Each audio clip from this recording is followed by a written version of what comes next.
Ce matin, on est avec Francis Zaguet, le président de la communauté de communes du Réolais en Sud-Gironde. On est là pour parler de la FRR, France Ruralité Revitalisation. Assez compliqué. Avant, c'était la ZRR, c'était mieux, parce qu'il y avait le Mosoro un petit peu pour se rappeler avant. Alors, Francis, après multes péripéties, après abordage de la sous-préfecture à Langon en bateau, vous êtes parti à l'abordage de Matignon, et maintenant, avec tous les vents contraires que vous avez pu avoir, la dissolution, la motion de censure, et enfin, la bonne nouvelle est arrivée. Eh oui, c'est une très longue histoire hein, qui a démarré il y a déjà plus d'un an et demi, puisque j'avais déjà interpellé les parlementaires sur le sujet de la FRR et du nouveau classement. Et c'est seulement en décembre 2023 que j'ai appris que, même si je savais déjà par le biais de quelqu'un que je connaissais au ministère des Territoires, je savais qu'on ne serait pas classé FRR. Et pour quelle raison? Alors, pour quelle raison? Parce que la loi prévoit que pour être FRR, il faut réunir deux critères. D'abord, celui du revenu médian du territoire, des habitants du territoire, qui doit être inférieur au revenu médian français. C'est largement le cas sur le Réolais, où on a bien beaucoup de populations pauvres. Hein. Je rappelle qu'il y a 67% des foyers qui ne sont pas soumis à l'impôt sur le revenu sur le territoire, alors que la moyenne en France est de 50%. Donc ce critère était largement rempli. Malheureusement, le deuxième ne l'était pas. C'est celui de la densité démographique, puisqu'il ne fallait pas que nous excédions 63,57 habitants au kilomètre carré. On en avait 74. Pourquoi? Parce que pour des raisons historiques, on est situé le long de la Garonne, que donc il y a des populations qui se sont installées depuis des siècles le long de la Garonne. Hein. Et puis ensuite, nos territoires sont peu vastes.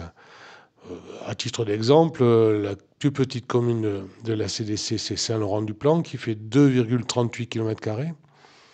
Alors que si on va dans le Langonnet, qui lui est classé FRR grâce à sa densité, parce que le revenu médian est supérieur au nôtre. Pourquoi il respecte le critère de la densité? Tout simplement parce qu'il y a des territoires très vastes, en particulier dans les Landes girondines, comme Saint-Symphorien, qui regroupe 106 km². Ah oui, Et donc, il est beaucoup plus simple de respecter le critère de la densité. Donc, on n'était pas dans les clous. Et malheureusement, ça nous a exclus du régime FRR. À la fois, alors, toutes les 41 communes étaient exclues, y compris les 10 communes de l'ancienne communauté de communes du Pays d'Oros, qui étaient ZRR, que tu connais bien. que je connais bien, puisque j'en fus le président, qui étaient ZRR depuis 1995. Donc ça fait quand même près de 30 ans qu'on était en ZRR, et donc avec la défiscalisation pour l'impôt sur le revenu ou l'impôt sur les sociétés des entreprises de tous ordres qui venaient s'installer sur nos territoires, en particulier sur la zone d'activité d'Ayas, qui est à Bois-Majou. Hein. Et du jour au lendemain, on se retrouve comme un îlot fiscalisé au milieu d'un océan de défiscalisation, puisque l'ensemble des territoires qui nous entourent sont devenus FRR. Je parle de Bazas, je parle de Langon, je parle de Sauveterre, de Duras, d'une partie du Marmandais, de Casteljaloux. Bref, rien qui puisse renforcer notre attractivité, bien au contraire, puisque les entreprises sont parties s'installer ailleurs, en particulier, et c'est bien ça qui a déclenché tous nos mouvements, la problématique de la désertification médicale. Ça, on en parlera dans la deuxième partie. Dans la deuxième partie, si tu veux, oui. Alors, ce qui Donc ça, c'est le point de départ. Un rebondissement qu'il y a eu aussi en cours de route, c'est que cette fameuse ancienne communauté de communes d'Oros, oui. Elle passait ZRR.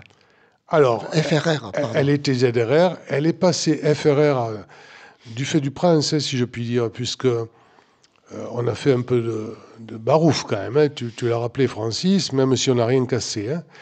Nous sommes allés à la sous-préfecture en bateau, enfin on a fait des pétitions, moi j'ai recueilli 3000, enfin moi, les élus et moi, on a recueilli 3000 signatures, on a fait beaucoup parler de nous dans la presse, on a interpellé le préfet, j'ai eu plusieurs entretiens avec 3 ou 4 ministres, et puis nous sommes montés à 35 quand même à Matignon, la première fois 35, la deuxième fois on était une délégation de 6.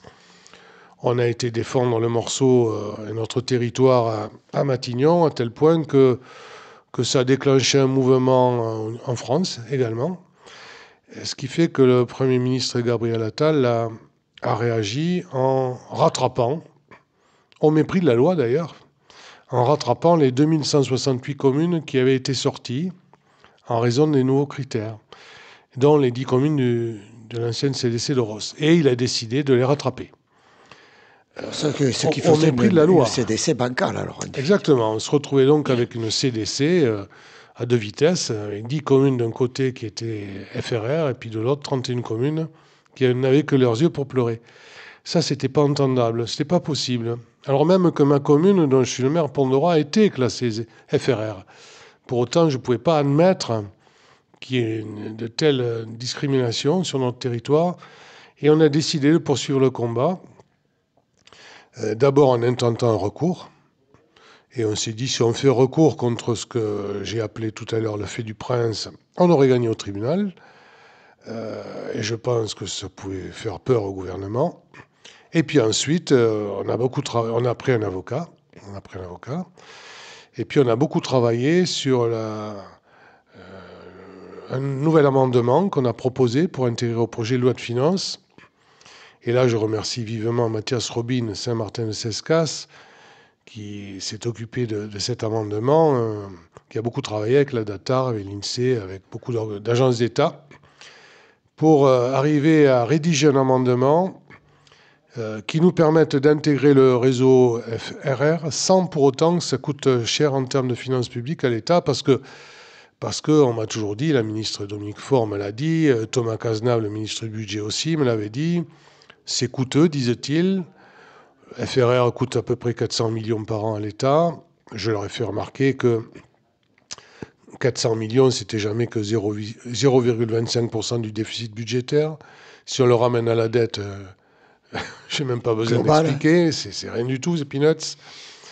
Mais quand même, il y avait un problème de finances publiques. Quand je suis allé à Bercy, on a réussi à convaincre nos interlocuteurs, c'est le directeur de cabinet adjoint du ministre. On lui a fait valoir que la mesure qu'on proposait permettait d'intégrer à la fois l'Auréolais, mais également 2 autres CDC, une aux confins des Hauts-de-France, et puis une voisine, celle de Castillon-Pujol, qui s'est retrouvée également FRR, et j'ai vu Jacques Bréa à ce sujet, qui en était ravi, bien évidemment. Donc voilà un petit peu l'histoire, et on attendait impatiemment la décision. Elle nous est parvenue il y a 15 jours à peu près. Et c'est une très très belle victoire pour nous, mais surtout pour nos populations. Merci Francis pour cette première partie. On se retrouve dans un petit moment pour la deuxième partie. Et là, on parlera des projets.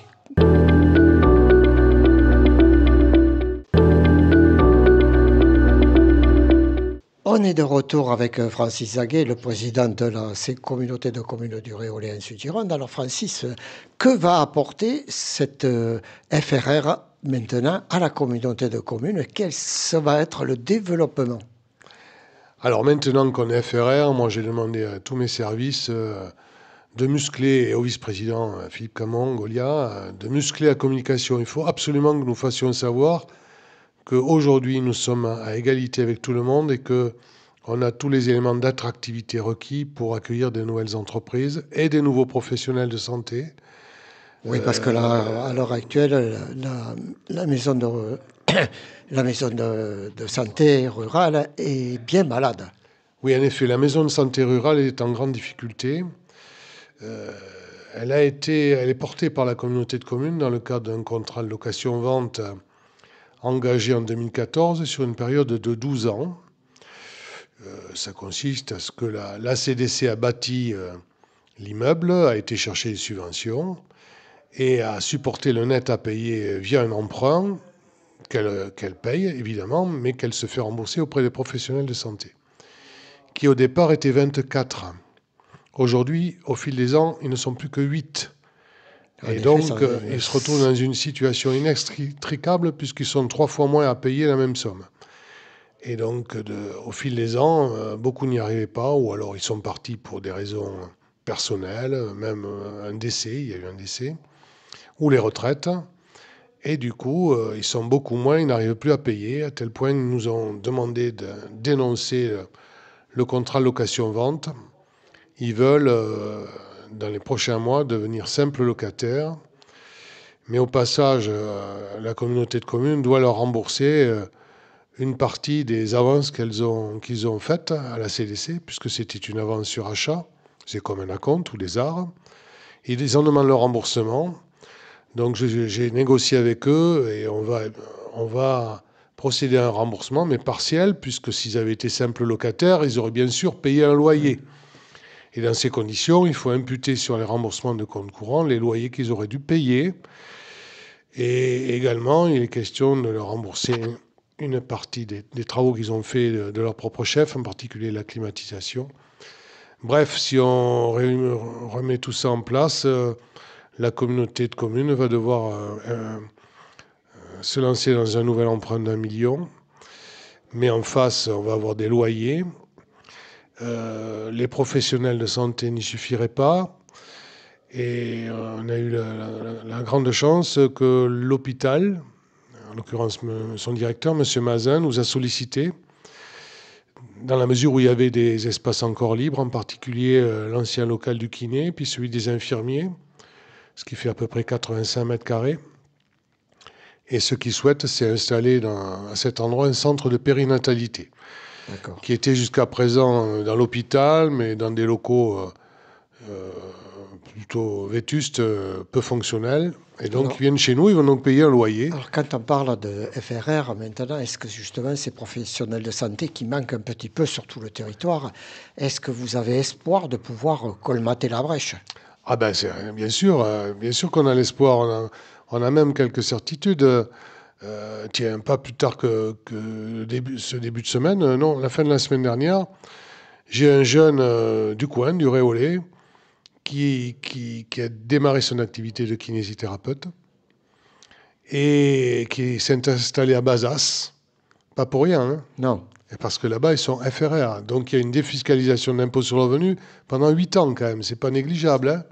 On peut comprendre. Quand on s'installe. Et oui, surtout quand on s'installe, on peut comprendre.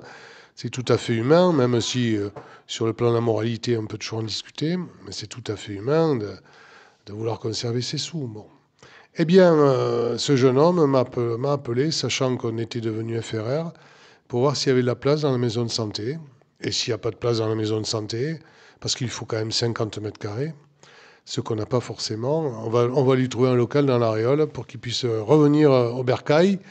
Voilà. Et donc, ça fera un kiné de plus sur l'Aréole, ce qui sera une très bonne chose.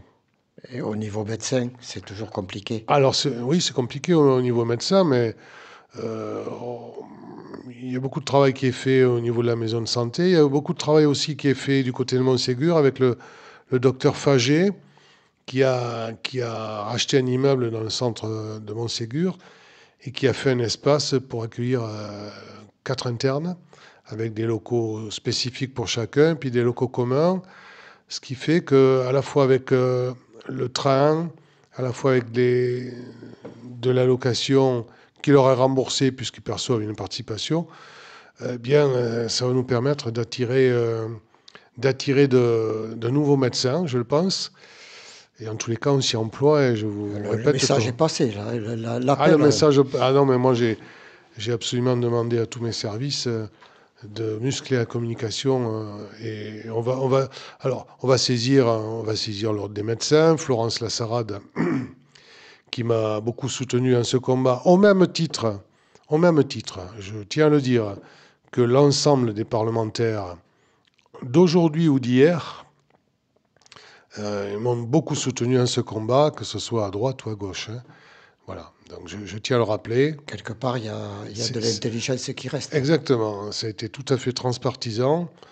Et je le rends gré vraiment parce que autant Pascal Lavergne, quand il était député, nous a fait avoir des rendez-vous à Matignon et avec des ministres, autant Mathilde Feld a pu faire passer l'amendement à l'Assemblée nationale qu'on avait proposé, qui a été d'ailleurs soutenu par Sophie Mette, et puis également tous les sénateurs, Nathalie Delattre, puis son successeur, et puis Florence Lassarade, je le répète, et puis Hervé Gillet et Laurence Haribey qui ont également fait passer l'amendement au Sénat. D'accord. Alors maintenant qu'on a parlé de la FRR, juste un petit mot, Francis, sur les nouvelles mobilités que vous avez mis en place. Alors, les nouvelles mobilités, on a pris la compétence mobilité en 2021, si je me souviens bien. Et parce qu'on n'était pas obligé de le faire, mais on l'a fait au même titre que Langon et Convergence Garonne, que Sud-Gironde et Convergence Garonne. Et on a délégué cette compétence à un nouveau syndicat qui s'appelle Sud-Gironde Mobilité, qui est la suite de l'ancien syndicat 6 de transport scolaire de Langon. Et on a beaucoup travaillé, en particulier le président, mais également Benoît Carrère, le directeur, qui a beaucoup d'expérience dans ce domaine, qui nous a préparé un projet de mobilité qui va permettre d'irriguer l'ensemble du territoire à travers, d'une part, des lignes régulières. Il y aura une ligne régulière sur chaque CDC, mais également avec des lignes virtuelles, des transports à la demande, des transports d'utilité sociale. Bref, tout le territoire pourra être irrigué en termes de mobilité. Un gros maillage territorial. Oui, un gros maillage. On pourra aller chercher des personnes qui ont besoin d'aller chez le médecin dans tous les villages du territoire, même s'il y aura des lignes régulières simplement sur les sites où il y a beaucoup de monde. Hein. Je pense notamment à la liaison entre La Réole et Gironde, où il y a quand même pas mal d'entreprises sur Frimont, beaucoup d'allées et venues. Donc la ligne régulière sera là, ce qui n'empêche qu'on pourra peut-être en créer si on note dans le cadre des lignes virtuelles qu'il y a vraiment des demandes spécifiques et largement utilisées pour en créer de nouvelles. Maintenant, cela a un coût. Hein. C'est financé en particulier par le versement mobilité, qui est payé par tous les employeurs, entreprises comme collectivités. La communauté de communes paie le versement mobilité, qui va être porté pour être harmonisé sur tout le territoire à 0,5%. D'accord. Alors maintenant, on va terminer avec les zones d'activité. FRR, est-ce que ça va se développer sur votre zone d'activité? Oui, c'est notre but. De toute manière, nous ne sommes pas marchands de biens. Nous sommes pourvoyeurs de terrain aménagés pour attirer des entreprises. Et attirer des entreprises, c'est attirer de l'emploi, de l'activité. Et on en a bien besoin sur le territoire. Il nous reste alors l'écopole qui était tout à fait vide quand on a fusionné en 2014 est quasiment pleine. Hein, il reste plus qu'un petit terrain. Et Bois-Majou, il y a quand même 300-400 emplois sur cette zone, sur les deux zones. Il nous reste 7 à 8 hectares à commercialiser, voire une dizaine. Et on est en phase de recherche d'extension de cette zone. On va acheter des terrains qui sont en prolongement de la zone actuelle pour nous permettre d'attirer des entreprises importantes, parce que parfois elles demandent beaucoup de foncier, beaucoup. En particulier si c'est une entreprise de nature industrielle ou plus exactement de logistique, où il leur faut beaucoup d'espace. D'accord. Eh bien, merci beaucoup Francis pour cette rencontre ce matin. Merci à toi Francis, bonne journée. Merci.